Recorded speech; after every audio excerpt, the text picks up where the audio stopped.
The conversations always ended the same way, with Marcus's barely veiled threats and Julian's steel refusal to bend. Sophia listened to these calls from the other room, her heart hammering. Part of her wanted to run further, disappear completely, but the other part, the part that had found Claire's hidden files, wanted justice. During the day, Julian treated her like a patient, professional, distant. He'd check her pupils, ask about headaches, and monitor her progress. They'd discuss Marcus in clinical terms, building a case file of his abuse. But at night, things were different. Sophia couldn't sleep. Nightmares plagued her, Marcus finding her, Marcus hurting her, Marcus making her disappear like Claire. She'd wake up gasping, and more than once, Julian appeared at her door. "Another nightmare," he'd ask gently. "I'm sorry, I didn't mean to wake you." "You didn't, I don't sleep much either." He'd pause in the doorway, professional boundaries holding him back. "Would you like tea? It helps sometimes." They'd end up in the kitchen, a massive, modern space with marble countertops and an ocean view. Julian would make chamomile tea, and they'd sit in comfortable silence, watching the moon reflect off the water. "Tell me about Claire," Sophia said one night. Julian's hands tightened around his mug. "She was brilliant, kind. She wanted to save the world. She went into social work, helping abused women find safety. Ironic, isn't it? She spent her life saving others but couldn't save herself." "How did she meet Marcus?" "Charity gala. Marcus was the perfect gentleman, charming, generous. He donated millions to her organization, swept her off her feet. By the time she realized what he really was, she was already trapped, married, isolated, controlled." "Did she try to leave?" "Once, she called me terrified and said she had evidence of his crimes. Financial fraud, blackmail, worse. She was going to the police, but she never made it." Julian's voice cracked. "They found her body in their pool the next morning. Marcus was conveniently out of town. Perfect alibi." "I'm sorry," Sophia whispered. "Don't be sorry. Help me make sure he never does this to anyone else." Their eyes met across the kitchen island. Something unspoken passed between them. Understanding, shared pain, connection. Julian looked away first. "You should rest. Tomorrow we'll go through Marcus's financial records you mentioned." But neither of them moved. "Julian," Sophia's voice was soft. "Thank you for this, for keeping me safe, even if it's just to get to him.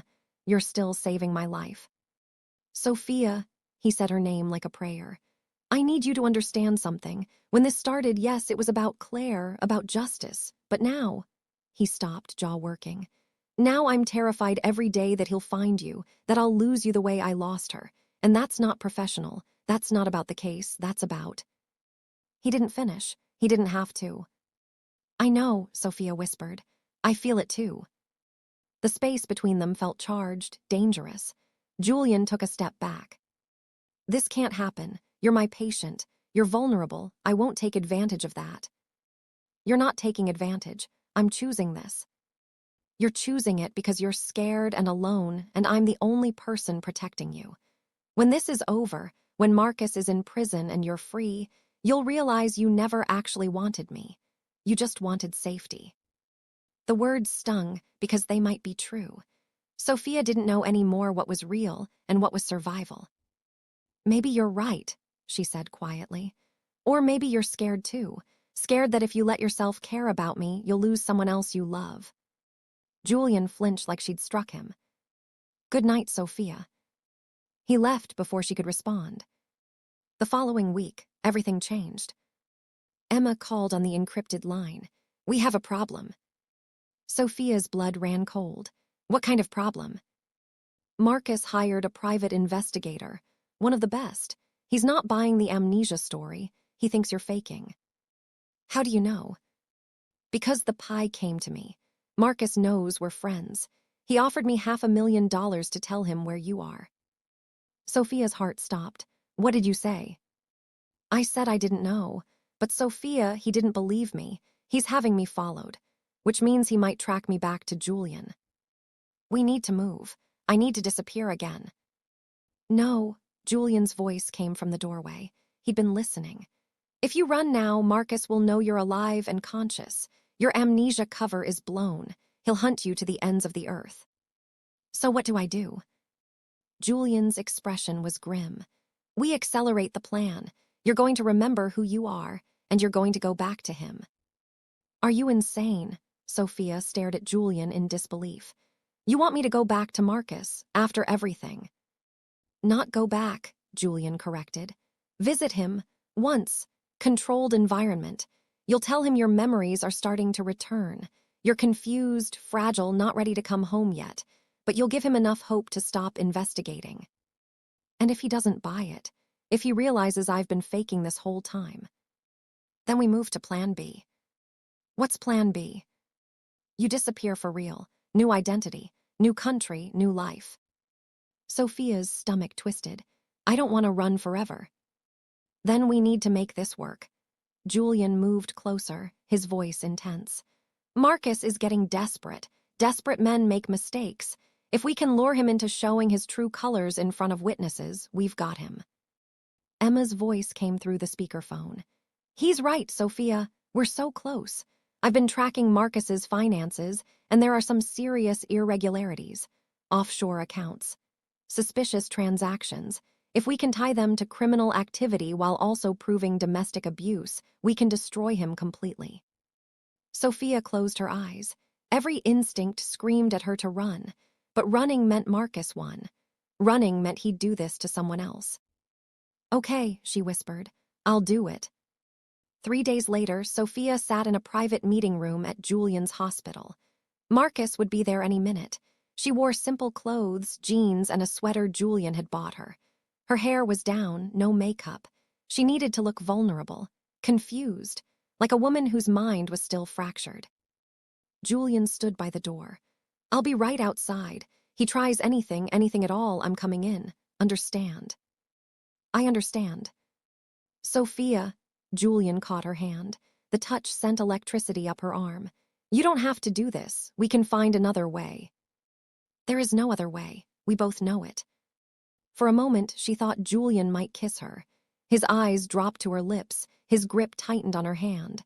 But then he released her and stepped back. Be careful. The door opened. Marcus Blackwell walked in, and Sophia's entire body went rigid. He looked exactly as she remembered, tall. Impeccably dressed in a charcoal suit, dark hair perfectly styled. Handsome in a way that felt dangerous. Sophia, her name on his lips made her skin crawl. My love, you're awake. He moved toward her, arms outstretched. Every fiber of her being screamed to run. But she forced herself to stay seated, to look at him with wide, uncertain eyes. I'm sorry, she stammered. Do I know you? Marcus froze. For just a second, his mask slipped. Suspicion flashed across his face. Then it was gone, replaced by tender concern. It's me, darling, Marcus, your fiancé. He knelt beside her chair, taking her hands in his. His grip was firm, too firm. We're going to be married, don't you remember? Sophia let tears fill her eyes. I'm trying so hard to remember. Sometimes I get flashes, a penthouse, a ring, but it's all jumbled, like a dream I can't quite grasp. The doctors say you have amnesia from the accident. Marcus's voice was gentle, but his eyes were hard, calculating. What's the last thing you do remember? Driving, rain, and then nothing, just waking up here. She pulled her hands away, wrapping her arms around herself. They told me I was running away, that I crashed my car, but I don't understand why I'd run. Dr. Cross says you're my fiancé, that you love me. Why would I run from someone who loves me? It was a test, a trap. If Marcus was smart, he'd reassure her, play the devoted partner. But Marcus's eyes went cold. You weren't running from me, Sophia. You were confused. We'd had an argument. You were upset, drove too fast in the rain. It was an accident. An argument? About what? It doesn't matter now. All that matters is getting you well and bringing you home. I'm not ready to come home yet, Sophia said quickly. I don't know you. I don't know that place. Dr. Cross says I need time. Dr. Cross, Marcus interrupted, voice turning sharp, has no right to keep you here. You're my fiancé. Your place is with me. I'm his patient. He's helping me. He's manipulating you. Marcus stood abruptly. Sophia, you need to listen to me very carefully. Julian Cross has his own agenda. His sister was my first wife. She was mentally unstable, suicidal. Her death was tragic, but it wasn't my fault. Julian has never accepted that. He's using you to get revenge on me. Sophia's heart raced. Marcus knew about the connection. Of course he did. He always knew everything. Is that true? She whispered. Ask Julian if his sister was my wife. Ask him if he's been investigating me for years. Then ask yourself, is he really helping you? Or is he using you? Marcus leaned down, his face inches from hers. Close enough that she could smell his cologne, expensive, suffocating. I love you, Sophia. I've been devastated without you. Please come home. Please come Let me home. take care of you. Let me take care of The you. door burst open. Julian stood there, face like thunder. That's enough, Mr. Blackwell. Sophia is exhausted. This session is over. Marcus straightened, his public mask sliding back into place. Of course, Doctor, I wouldn't want to overtire her. He looked back at Sophia. I'll be back tomorrow, my love, every day until you remember us. Remember how much we love each other. He left, but the threat in his words lingered like poison. Sophia collapsed the moment the door closed. Julian caught her, holding her steady. You did perfectly, he murmured. He bought it. Did he? Sophia's voice shook. Julian, he knows. He knows about Claire. He knows you're investigating him. We're not surprising him. He's been ready for this all along. It doesn't matter. We have him on recording threatening you, trying to force you to leave medical care against doctor's orders. It's not enough to convict, but it's a start. Sophia pulled back, looking up at Julian. He said Claire was suicidal. Is that true? Julian's jaw tightened. Claire struggled with depression, but she wasn't suicidal. Marcus used her mental health against her, made her seem unstable, isolated her from her therapist. When she died, everyone believed it was suicide because he'd spent months building that narrative. He's doing the same thing to me, telling everyone I was confused, upset, not thinking clearly. If I disappear again, he'll say I was unstable, that I killed myself, and everyone will believe him. That's why we need proof. Real, undeniable proof of who he really is. How? He's too careful. He doesn't leave evidence. Julian was quiet for a long moment. Then, actually, he does. He just doesn't know it. That night, Julian showed Sophia his study, the room she'd been forbidden from entering. Inside were months of investigation, files on Marcus's business dealings, photos, timelines, witness statements that led nowhere. But in the center of it all was a laptop. Marcus's security isn't as good as he thinks, Julian explained. After Claire died, I hired someone to hack into his home network. This laptop mirrors his personal computer. Every email he sends, every file he saves, I see it. That's incredibly illegal. Yes, which means it's inadmissible in court, but it tells me what to look for. And lately, Marcus has been sloppy, probably because he thinks you're dead or brain damaged. He's been communicating with someone about offshore accounts, money laundering. There's mention of buying off a judge, threatening a witness. It's all there. So use it. Go to the police. I can't. Like I said, it's inadmissible. We need the real files, the ones on his personal server at the penthouse. Julian looked at her. The penthouse you have access to. Sophia's eyes widened. You want me to break into his home and steal evidence? I want you to remember where you live and go home to collect your things. As his fiancé, you have every right to be there. If you happen to access his study while you're there, who's to say you're doing anything wrong? If he catches me. He won't. Marcus will be at his office. Wednesday afternoons, he has board meetings that last hours. You'll have a 3-hour window. Emma will be outside as lookout. I'll be monitoring every camera in that building. If anything goes wrong, we get you out immediately. Sophia's hands trembled. And if something goes wrong that we can't get me out of, if Marcus comes home early. Julian's expression was fierce. Then I'm coming in to get you myself. I won't lose you the way I lost Claire. I promise you that. The weight of those words settled between them, not a doctor's promise to a patient. Something deeper, something dangerous. "Julian," Sophia whispered, "what are we doing, this thing between us?" "Something we shouldn't," he admitted. "Something that could ruin everything, but I can't seem to stop it." "Neither can I." They stood in the study, surrounded by evidence of Marcus's crimes, and the space between them felt electric. Julian reached up, cupping her face gently. "When this is over," he said quietly, "when Marcus is in prison and you're free, ask me again what we're doing. Right now, I can't offer you anything but danger and complicated feelings. But after, maybe we can figure out what this is. And if I don't survive this, if Marcus—" "Don't," Julian's thumb brushed her cheek. "You're going to survive. You're going to testify. You're going to watch him get locked away. And then you're going to live the life you should have had all along." "Promise me something," Sophia said. "Anything.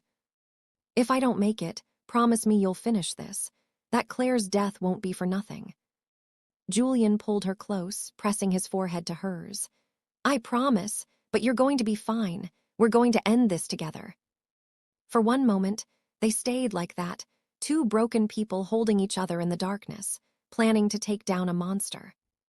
Then Julian pulled away, professional mask sliding back into place. "Wednesday," he said, "we make our move," arrived too quickly. Sophia stood outside the penthouse building, her entire body trembling. The doorman recognized her immediately. "Miss Reed, we heard about your accident. So glad to see you're all right." She forced a smile. "Thank you, James. I'm just here to collect some things." "Of course.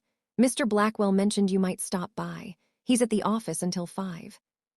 3 hours. She had 3 hours. The elevator ride to the top floor felt like ascending to her execution. The penthouse doors opened, and Sophia stepped into the marble prison she'd escaped from. Everything looked exactly the same.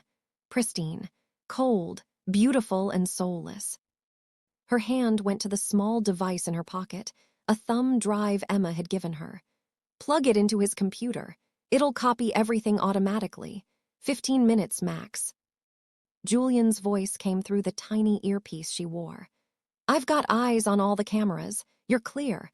Marcus's secretary just confirmed he's in his board meeting. You've got time." Sophia moved through the penthouse like a ghost visiting her own grave.